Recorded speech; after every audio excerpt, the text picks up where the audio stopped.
खेती कानूनां ਨੂੰ ਲੈ ਕੇ ਜਿੱਥੇ ਕਿਸਾਨਾਂ ਨੇ ਕੇਂਦਰ ਖਿਲਾਫ ਹੱਲਾ ਬੋਲਣ ਲਈ ਇੱਕ ਨਵਾਂ ਤਰੀਕਾ ਲੱਭ ਲਿਆ ਹੈ, ਉੱਥੇ ਹੀ ਵਿਰੋਧੀ ਪਾਰਟੀਆਂ ਵੀ ਕਿਸਾਨੀ ਮੁੱਦੇ ਬਾਰੇ ਕੇਂਦਰ ਖਿਲਾਫ ਡਟ ਕੇ ਖਲੋ ਗਈਆਂ ਨੇ। ਆਮ ਆਦਮੀ ਪਾर्टी ਦੇ सांसद ਭਗਵੰਤ ਮਾਨ ਨੇ ਪ੍ਰੈਸ ਕਾਨਫਰੰਸ ਕਰਕੇ ਕੇਂਦਰ ਖਿਲਾਫ ਵੱਡਾ ਖੁਲਾਸਾ ਕਰ ਦਿੱਤਾ ਹੈ।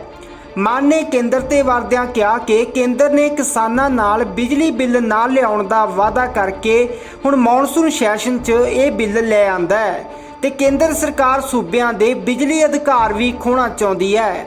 ਨਾਲ ਹੀ ਮਾਨ ਨੇ ਪ੍ਰਧਾਨ ਮੰਤਰੀ ਨਰਿੰਦਰ ਮੋਦੀ ਤੇ ਵੀ ਇੱਕ ਤਿੱਖੀ ਟਿੱਪਣੀ ਕਰ ਦਿੱਤੀ ਹੈ, ਉਹ ਵੀ ਤੁਹਾਨੂੰ ਸੁਣਾ ਦਿੰਦੇ ਹਾਂ। तीनों खेती कानूनों को वापस रिपील करने के लिए बहस करें, तब आगे जाके काम कोई संसद का हो सकता है। लेकिन क्योंकि स्पीकर साहब हमारा नोटिस को एक्सेप्ट नहीं करते तो हंगामा होता है, विपक्ष वेल में होता है, तो पार्लियामेंट जो है नहीं चल रही। अभी 2 बजे, अभी आज 11 बजे शुरू हुई थी तो 12 बजे तक अडजर्न हुआ, 12 बजे शुरू हुई तो 2 बजे तक अडजर्न हुआ, अभी 2 बजे शुरू हुई तो 4 बजे तक अडजर्न हुआ।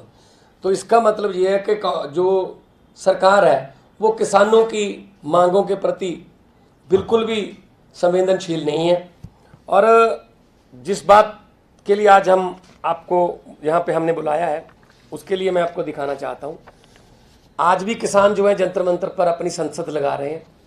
उनको 8 महीने से उन्होंने गर्मी झेली, सर्दी झेली, आंधियाँ झेली, तूफान झेले, बारिश झेली, अभी अभी बारिश जो है वो झेल रहे हैं। अभी उनके जो टेंट हैं वो 2-2 फुट पानी में डूबे हुए हैं। वो यहाँ कोई पिकनिक मनाने नहीं आए जैसा कि बीजेपी के कुछ मंत्री बोलते थे। तो अगर फ्रांस के राष्ट्रपति का कुत्ता भी मर जाए तो हमारे प्रधानमंत्री जी ट्वीट कर देते हैं बहुत दुख हुआ।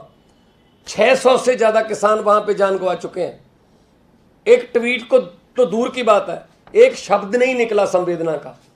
इतने संवेदनहीन हो गए हैं हमारे प्रधानमंत्री जी, बिल्कुल उनके द्वार पर बैठे हैं किसान। अब तो और भी पास आ गए हैं जंतर मंतर पर।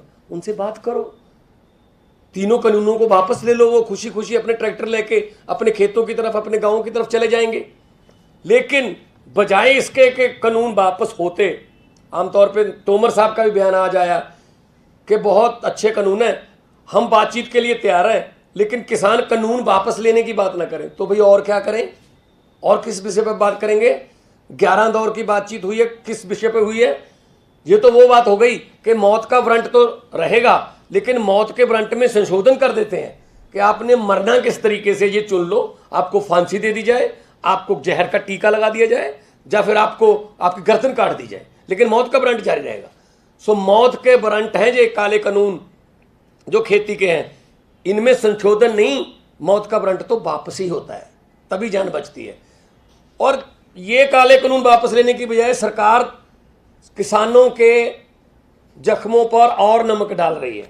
ये मॉनसून सेशन की जो बिल जो आएंगे, जो इस ड्यूरिंग मॉनसून सेशन जो लिस्ट किए गए हैं, उनमें 29 बिल हैं। 27वें नंबर पर इलेक्ट्रिसिटी अमेंडमेंट बिल 2021 है। ये वही बिल है जिसके बारे में 11 दौर की बातचीत में पीयूष गोयल जी ने, नरेंद्र तोमर जी ने, जब वो किसानों के साथ बात कर रहे थे विज्ञान भवन में, तब ये वादा किया था कि हम ये बिल इंट्रोड्यूस नहीं करेंगे। जब ऑल पार्टी मीटिंग हुई 18 तारीख को, तब मैं पीयूष गोयल जी को पूछा मैंने कि जी आप तो कह रहे थे कि ये बिल आएगा नहीं, ये तो बिल आपने इंट्रोड्यूस कर दिया। तो उनका जवाब क्या था कि जी हमने ये कहा था अगर ये बातचीत सिरे चढ़ती है, अगर ये बातचीत जो है वो मतलब इस बातचीत से कुछ निष्कर्ष निकलता है, तब हम इसको नहीं लाएंगे। बातचीत सिरे चढ़ी नहीं, वो तो बीच में ही रहेगी, इसलिए हम बिल ला रहे हैं। इसमें क्या है, इसमें बिजली भी राज्यों का अधिकार नहीं रहेगा। जो बिजली है, इलेक्ट्रिसिटी है, अभी राज्यों का अधिकार है। इसमें बिजली भी केंद्र सरकार छीन रही है, जीएसटी की तरह, खेती की तरह। और हेल्थ की तरह, एजुकेशन की तरह, तो राज्यों के पास क्या रह जाएगा? इलेक्ट्रिसिटी अमेंडमेंट बिल, इससे क्या नुकसान होने वाला है पंजाब में? क्योंकि पंजाब सेंट्रल पूल को लगभग 40% अनाज देता है, तो पंजाब में किसानों को खेतों की बिजली जो है ट्यूबवेल की वो फ्री है, सब्सिडी देती है पंजाब गवर्नमेंट 5 से 6 हज़ार करोड़ की एक साल में। इससे क्या हो जाएगा? वो सब्सिडी खत्म होगी, किसानों को बिल आएंगे। असल में ये क्या कर रहे हैं, खेती को इतना महंगा कर दो कि किसान खुद ब खुद कह दें जी हमारी जमीन ले लो, इसको पूंजीपतियों को दे दो, हमने नहीं खेती करनी। मतलब ऐसा इतना तंग किया जा रहा है कि बिजली उनसे छीन लो, मंडियां उनसे छीन लो, तो वो अपने आप अपनी जमीनों को गवर्नमेंट के हवाले या पूंजीपतियों के हवाले करने पर मजबूर हो जाएंगे। इस मुद्दे पर हम पार्लियामेंट में जोरदार तरीके से आवाज़ उठाएंगे। हालांकि ये हंगामे के बीच में बिल पेश कर देते हैं, आज भी 2-3 बिल इन्होंने हंगामे में पेश किए हैं, बिना डिबेट के उनको पास कर लेंगे, क्योंकि पहले भी बुलडोज करते रहे हैं पार्लियामेंट को। तो ये 2 मांगे उन्होंने कहा था, एक तो जो एयर पोल्यूशन का बिल है उसमें से किसानों को निकाल देंगे, किसान उसमें नहीं रखेंगे जिसमें 1 करोड़ रुपए का जुर्माना है, 5 करोड़ रुपए का जुर्माना, तो उसमें नहीं रखेंगे। एयर पोल्यूशन का बिल भी आ रहा है तीसरे नंबर पर, 29 में से तीसरे नंबर पर एयर पोल्यूशन का है, 27 नंबर पर इलेक्ट्रिसिटी है। ये राज्यों के अधिकार पर शरेआम डाका है, ये फेडरल स्ट्रक्चर के लिए बहुत खतरनाक है। ये सरकार जो है राज्यों को ख़त्म करने पर लगी है, और इस इलेक्ट्रिसिटी बिल के लिए कई बीजेपी शासित प्रदेशों ने भी अपना विरोध जताया था, लेकिन जो डिक्टेटरशिप, तानाशाही मोदी सरकार कर रही है, ये किसानों के जख्मों पर नमक डालने वाली बात है। थैंक यू जी। किसी का कोई सवाल हो तो वो पूछ सकता है।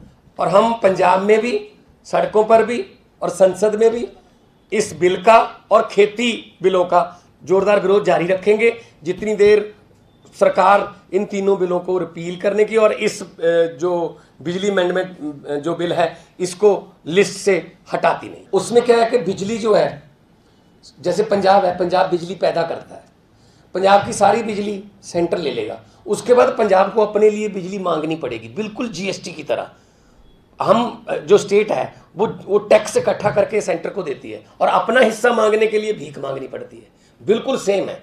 ऐसा ही बिजली के साथ कर रहे हैं ये, कि बिजली अब स्टेट सब्जेक्ट नहीं रहेगा।